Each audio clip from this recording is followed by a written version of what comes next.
Oke guys, welcome back to Crypto Indonesia bersama gue Toshi, di mana kita akan membahas segala sesuatu yang berhubungan dengan cryptocurrencies dan blockchain.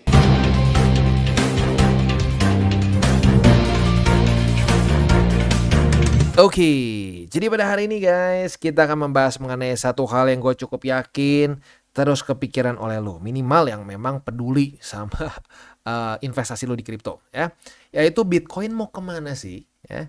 Kalau lo lihat di daily mungkin lo kerasanya kayak wow, kayak roller coaster ya, naik turun, naik turun, naik turun. Tapi kalau lihat di weekly dan weekly close ya, Bitcoin tuh seperti sudah menemukan satu price range di mana dia konsolidasi di angka 41.000 sampai 44.000 lah kalau kita bulatkan ya.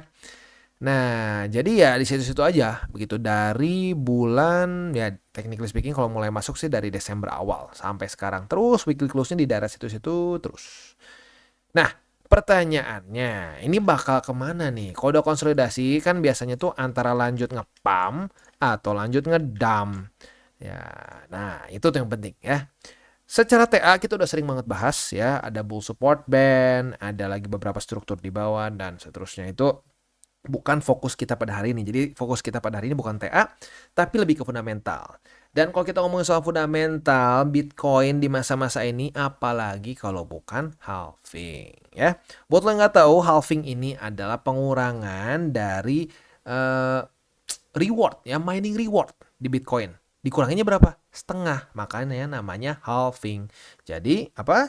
Bitcoin reward ya atau mining reward dibagi menjadi dua ya. Jadi kebayang net issuance dari Bitcoin kepotong jadi setengah gitu ya. Itu secara fundamental it's really good. It's really good. Gue udah pernah bahas di video soal gold. Gue udah lama banget nggak tahu kayaknya 2000 berapa ya. Gue lupa deh. Udah lumayan lama lah. Gue bahas salah satu yang paling berharga dari emas adalah net issuance dia yang sangat predictable, sekitar 3-4% per tahun. Mau gimana pun caranya kayaknya emas tuh selalu stuck di daerah situ. That's cool. Dan Bitcoin mencoba untuk mereplicate itu dan arguably works even better karena ini semua algoritma bentuknya ya. Tetapi ya, kita harus lihat faktanya. Apakah Bitcoin malah koreksi atau tidak saat halving begitu? Karena banyak orang berasumsi, wah, supply-nya akan berkurang dong. Sebenarnya bukan supply-nya berkurang, net issuance-nya berkurang begitu ya. Kalau ngomong technically speaking banget. Benar, secara fundamental bagus dan kalau kita lihat secara long term, benar, Bitcoin cenderung meningkat dan gue cukup yakin penyebab utamanya adalah halving. Tetapi saat halvingnya, apakah akan nge-pump atau malah ngedump gitu? Karena udah nggak tahu lah berapa kali ngomong. Jangan ya kalau ada event jangan lu jaga lilin buka posisi futures gede-gedean. Itu kemungkinan lu kesabet oleh market tuh gede banget ya. Kemungkinan lu ke liquid tuh gampang banget.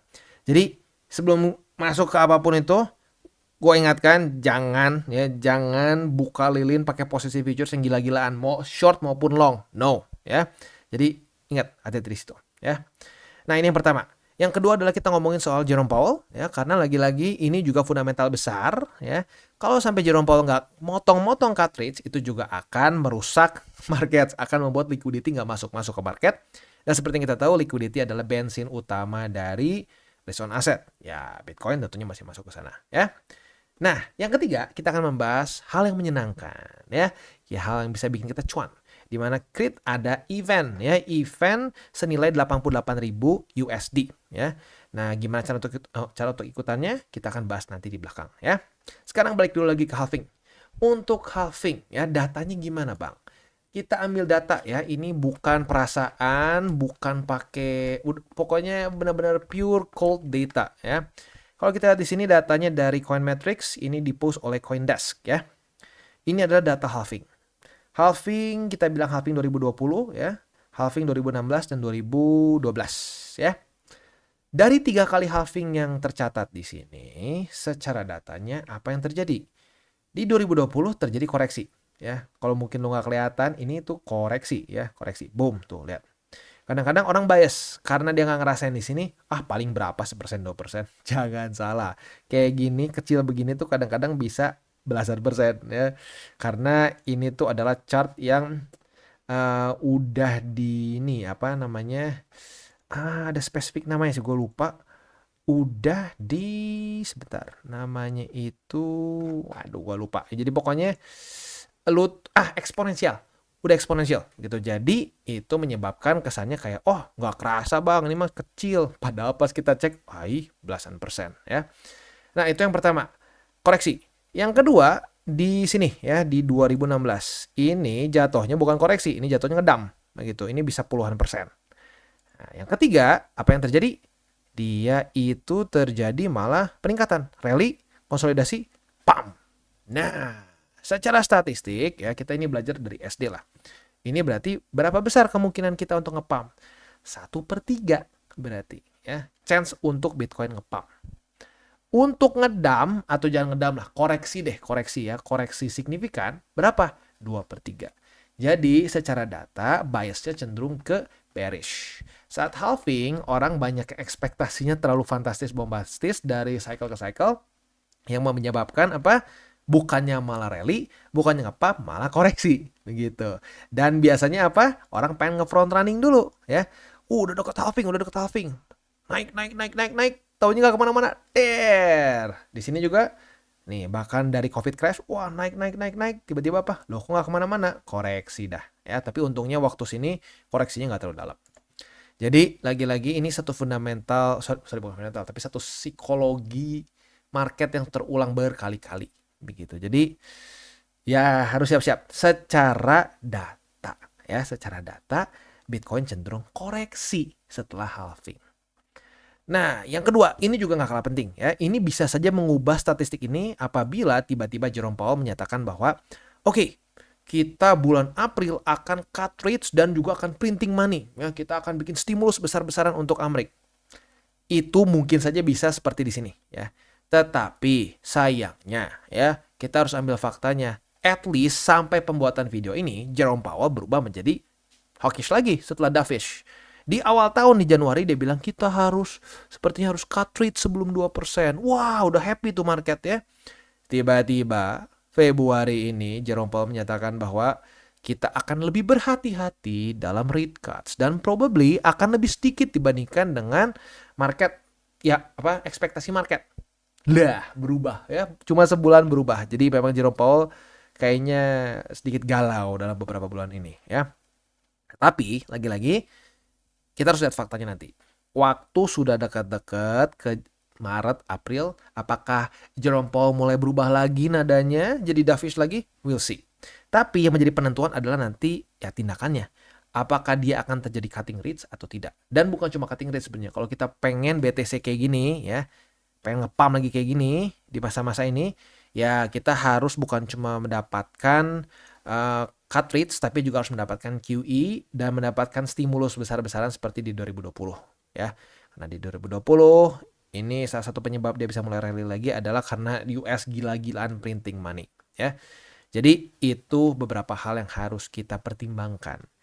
Jadi buat lo yang mungkin oke bang, jadi ini kesimpulannya gimana sih? Kesimpulannya, secara data, secara fakta yang kita punya di tangan kita sekarang, kecenderungannya adalah akan terjadi koreksi. Bukan pasti ya, please, kita ini investor, kita trader, kita bukan dukun ya. Yang kita bisa lihat adalah data. Datanya biasnya kemana? Biasnya ke bearish ya. Jadi ya kita harus siap-siap. Dan sekali lagi mengingatkan, please jangan jaga lilin, buka posisi gede-gedean, pinjam sono sini berharap, halving. Ya ingat ya, belajar dari ETF spot. Gue udah bilang, hati-hati, ada kemungkinan buying the rumor and selling the news. Tetap aja ada yang kena. Ya, jadi please belajar dari kesalahan ya. Salah sekali nggak masalah, tapi kalau jatuhnya di lubang yang sama berkali-kali itu kita kayak keledai ya. Oke. Jadi kurang lebih seperti itu ya. Selanjutnya kita akan happy nih. Kita akan sedikit ditampar reality nih ya. Realitanya kita kemungkinan cenderung bearish.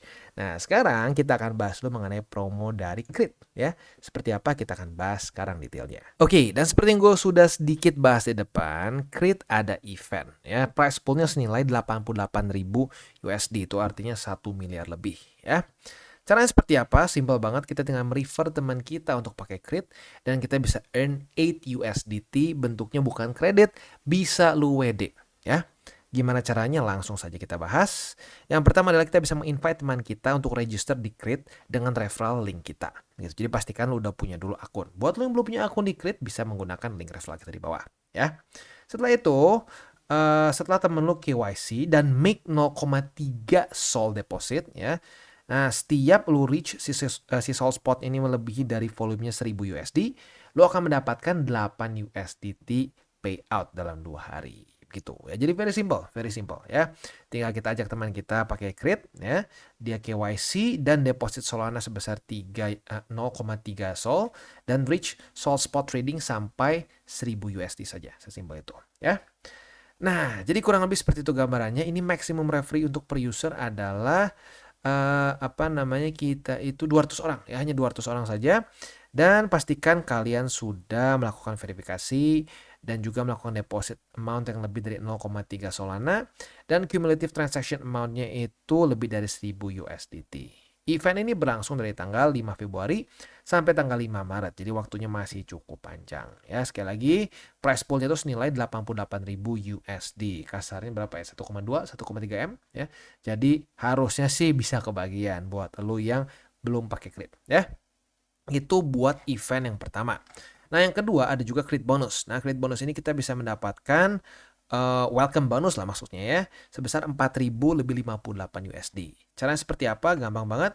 Yang pertama tinggal sign up dan KYC dengan Crit ya, complete task dan receive reward. Tasknya apa saja? Yang paling simple di sini bisa sign up dan KYC bonus. Kalian bisa mendapatkan $1 sebagai satu welcome bonus dan KYC verification bisa menambahkan lagi 2 USD. Ini literally nggak pakai modal ya. Jadi buat lo yang belum punya akun Crit bisa pertimbangkan atau menggunakan link reflektor di bawah dan dapatkan sampai $3 hanya dengan sign up dan KYC saja ya. Selanjutnya ada juga ada first deposit bonus di mana kita bisa earn 1% trading bonus up to 500 USD dari deposit 100 sampai 50.000 USDT, 1,2% trading bonus dengan syarat seperti ini, sampai yang paling tinggi adalah 2% trading bonus up to 4.000 USD untuk deposit sebesar 150.000 sampai 200.000 USDT. Begitu ya. Dan juga ada futures trading bonus di mana kita bisa mendapatkan bonus 5 USD ya apabila kita sudah membuka first futures position ya sebesar 1000 USDT atau lebih. Dan juga kita bisa lebih gila lagi dapat 50 USDT bonus apabila total futures trading volume kita mencapai 100.000 USDT. Gitu ya. Itu kurang lebih untuk event dari Crit ya. Buat terms and condition-nya bisa kalian post dulu ya. Kalau kalian sudah oke semua silahkan bisa ikutan. Dan untuk yang event ini sekali lagi berlangsung dari tanggal 5 Februari sampai 5 Maret. Untuk yang ini sepertinya bisa terus berlangsung ya. Jadi kurang lebih seperti itu untuk event dari Crit. Nah, selanjutnya gue ingetin lagi untuk urusan halving nih ya. Jadi ya kita udah lihat datanya kecenderungannya lebih ya sentimennya lebih bearish gitu ya. 2 dari 3 kali halving sebelumnya menunjukkan bahwa ada kecenderungan untuk koreksi. Koreksinya separah apa? Menurut gua kuncinya sih ya di sini ya di Jerome Powell. Kalau Jerome Powell cenderung hawkish lagi, digeser lagi ya si cutting rates-nya, kemungkinan besar kita akan lebih mendekati ke di sini nih di 2016 di mana dia akan koreksi dulu ya. Nah, kalau orang ngeliat sini, tenang bang, ini koleksinya tipis. Iya, kelihatannya tipis ya. Tapi seringkali ini tuh bisa belasan bahkan sampai puluhan persen. Jadi siap-siap ya, pasang safety belt. Ya, ada kemungkinan bisa bergejolak ya. Nah, the best case scenario-nya adalah yang di sini. Tetapi sayangnya 1/3. Jadi ya kalau lo mau tanya chance-nya berapa, ya tinggal dibagi aja. 1/3 kemungkinannya dia ngepump. 2/3 kemungkinannya koreksi. Begitu. Separah apa? Ya tergantung si Jerome ya. Kalau Jerome tiba-tiba bilang, waduh nggak bisa nih, kita kemungkinan besar harus rate cuts nih dalam waktu cepat karena misalkan pengangguran di Amerika meningkat dengan tajam dan seterusnya. Nah itu good news. Possibility 1/3-nya makin besar. Jangan-jangan kalau si Jerome tiba-tiba jadi dovish, ini jadi 2/4 gitu ya, 2/4 gitu. Nah kalau gitu kan setengah-setengah. Kalau sekarang enggak 2/3 banding 1/3. Jadi otomatis biasnya lebih ke bearish. Jadi itu kurang lebih yang harus kita persiapkan. Please gue ingatkan jangan ambil posisi kayak gini nih ya. Wah halving 12 April kita tunggu. Wah, pakai duit siapa misalkan pakai duit ortu atau minjem dari pinjol. Lihat nih, yang ngepam nih, kita pasti profit. Atau kebalikan mungkin, lihat nih pasti ngedam. Hati-hati. Gitu ya. Kadang-kadang orang mikir yang penting dapat marginnya aja, udah buka posisi ada wick-nya tajam, pam, hilang semua posisinya ya, ke liquid. Jadi please Gue pribadi sangat tidak menyarankan untuk lu nunggu lilin kesannya gitu ya. Tunggu nih halving nih, pas sudah halving lu buka posisi long atau buka posisi short ya. Jadi gue bukan bias long atau short nih. Tapi jangan sampai kalian over leverage. Wah, pokoknya yang penting cuan nih di sini nih ya. Dengan pemikiran lu masing-masing lah gitu ya, yang bearish maupun bullish. Please jangan kayak gitu. Kalau mau ya akumulasi terus ya. Karena lagi-lagi market bukan punya kita. Yang kita bisa lakukan adalah apa? Mempersiapkan semua skenario yang bisa terjadi di market sehingga kita bisa profitable. Sekali lagi, 3 aturan penting dalam investasi ya. Yang pertama, jangan pakai uang panas. Itu udah haram hukumnya ya. Mendingan dikit-dikit tapi pakai uang dingin. Kalau bisa uang beku untuk kripto ya, specifically untuk kripto karena volatile ya. Yang kedua adalah jangan over leverage. Ya, boleh trading futures, boleh banget ya. Tapi harus dengan mindset yang tepat dan jangan berpikir, wah, nggak apa-apa. Nafsu gitu ya, pakai nafsu. Kalau udah kayak gitu, over leverage dan ujung-ujungnya posisi spot yang capek-capek kita buat malah berantakan. Dan yang ketiga, please berpikirlah jangka panjang. Jangan berpikirnya besok gue pengen profit berapa persen. Sejam gue pengen profit berapa persen. Makin pendek time frame kita berpikir pengen profit berapa persen, disitulah kita malah makin boncos. Kalau tahu bang, udah pernah ngerasain ya. Jadi ingat 3 rule itu, kemungkinan besar lu akan bisa successful dalam satu cycle. Atau ya tergantung berapa cycle sampai lu mati lah kesannya ya. Oke, jadi kurang lebih seperti itu untuk video kita pada hari ini. Dan buat kalian yang belum nonton DCWT atau Daily Charting with Toshi, bisa klik di sini, di mana kita akan daily chart your favorite cryptocurrencies. Dan buat lo yang mungkin masih bingung cara baca chart, candles, dan hal-hal mendasar lain, bisa juga klik di sini, ada tutorials with Toshi. Dan buat lo yang belum punya akun di berbagai macam exchanger, bisa cek link reflektor di bawah. Dan jangan lupa juga untuk join Telegram group kita, di mana kita bisa ngobrol-ngobrol santai mengenai dunia cryptocurrency secara 2 arah. So jangan lupa untuk like, subscribe, click the bell icon, and see you on the next video.